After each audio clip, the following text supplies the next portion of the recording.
大家好。休息了半个月呢，突然不知道从何处该做起哈。毕竟光除草这件事呢，就是个大工程了。晚上在这呢，不是要寻找灵感哈，而是要先来研究一下光害哈。想必大家都知道哈，菠菜得远离这个区块的。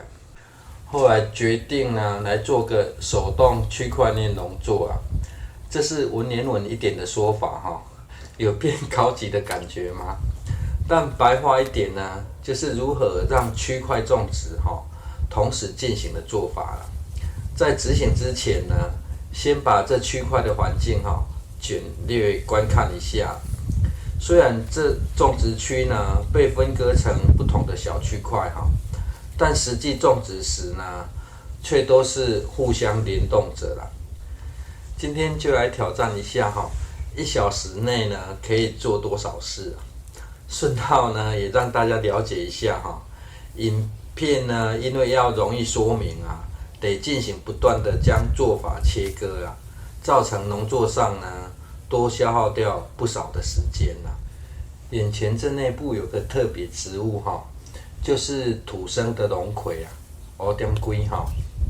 这除了可以食用之外呢，也可以拿来判断土壤的肥沃程度了。龙葵本身呢，对土壤的肥沃程度敏感性非常高啊。只要土壤够肥呢，它的叶片呢就可以长到非常大哈。因此呢，如果没有特殊的检测方式呢，也可以透过叶片大小来进行简易判断啊。至于内部呢，可以看到非常多不同物种的杂草啊。杂草高生命力的特性呢，真的是一览无遗哈。任意的放养呢，不给水也还是可以长得非常好哈。有点无奈了，菜如果像草这么好种就好了。这内部呢有几株田螺乐啦，刚好呢可以拿来测试防蚊虫的效果哈。因此呢，只先拔除这已经开花或带有花苞的杂草啊，透过掩埋堆肥或是晒干烧成草木灰呢，是比较简单的原地处理方式啊。至于如何手动把区块链农作连接起来呢，就只需像这个小朋友一样把它摆放到合理的位置上而已啊。将带有花苞的杂草处理完之后呢，就可以开始进行跨区整理了。而这是一个区块一个区块种植的额外好处啦。不管在休耕或养土时呢，也不用担心杂草会跨区生长。在整理上呢，也会比较没有呢杂草到处蔓延的处理时间压力啊。而如果想要有效率的快速整理啊，之前一直强调的工序或说是流程就非常重要。事先想好呢，或是可以利用除草的时间思考下一步该如何做了。自我训练久了呢，就会很顺手了。有情趣的人呢，刚才可能还在听鸟叫声不过这区的草呢，并无带有花苞啊，所以拔起的草呢，就直接丢往另一个区块去曝晒了。一旁的区块角落铺有甘蔗叶跟甘蔗渣充当隔离层啊，所以不用担心杂草又会长出来啊。杂草处理完，土也挖松了，就顺道让您看一下挖的这个自动储水槽这个挖的比墙外的河道还低啦，因此呢，只要墙外的河道有水就可以自动利用毛细现象呢进水了。接着先跳回来移植保留下来的田螺乐啦。据说呢，它可以驱除蚊虫。之前曾经种过迷迭香虽然也有防虫的效果不过呢，得去碰触迷迭香，让迷迭香的味道呢粘到身上才有办法触发驱蚊的味道如果只是直接种着效果应该是非常差了。毕竟呢，就曾经看到一些蚊子在叶片里面呢不断的飞舞着。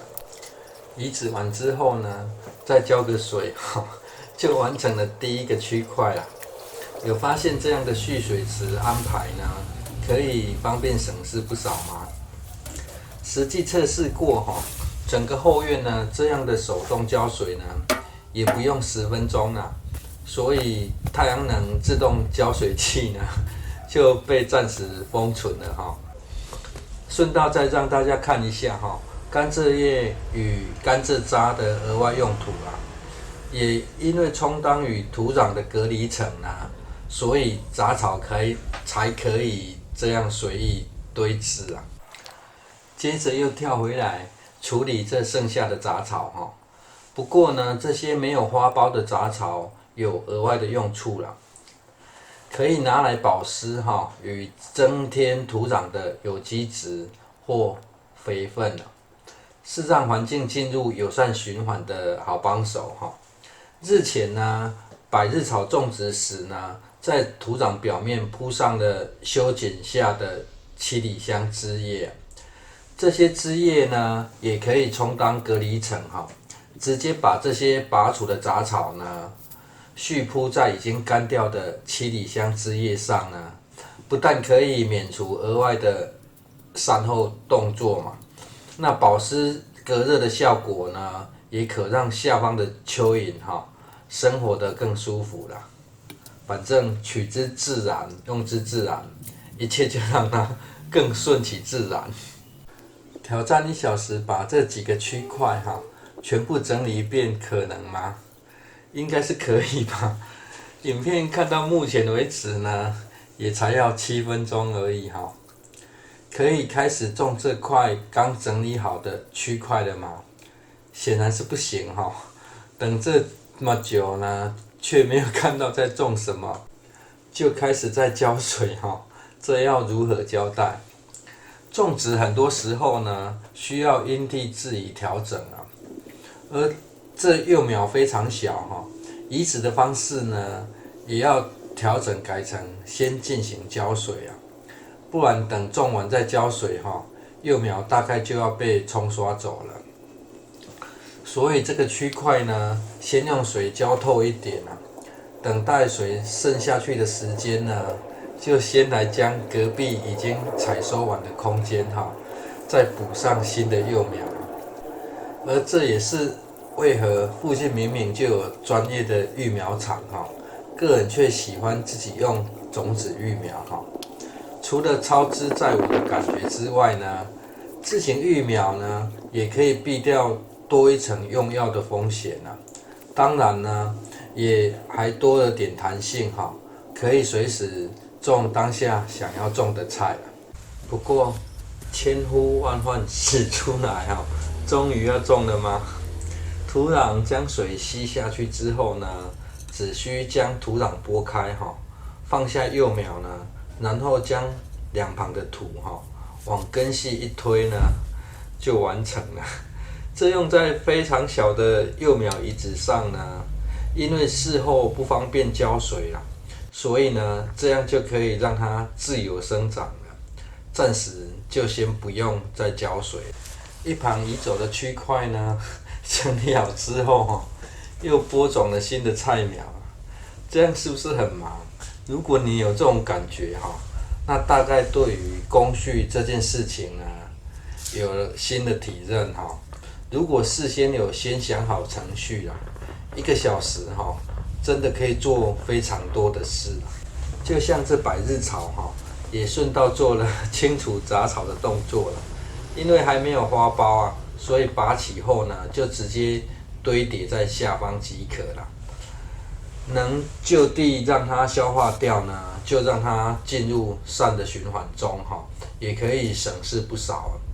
而这百日草的花呢，可以开好几个月也算是之前提及的多物种的作物呢，记得要补上花这样才有办法吸引采蜜的昆虫呢，让环境中的物种更多样化。谢谢收看。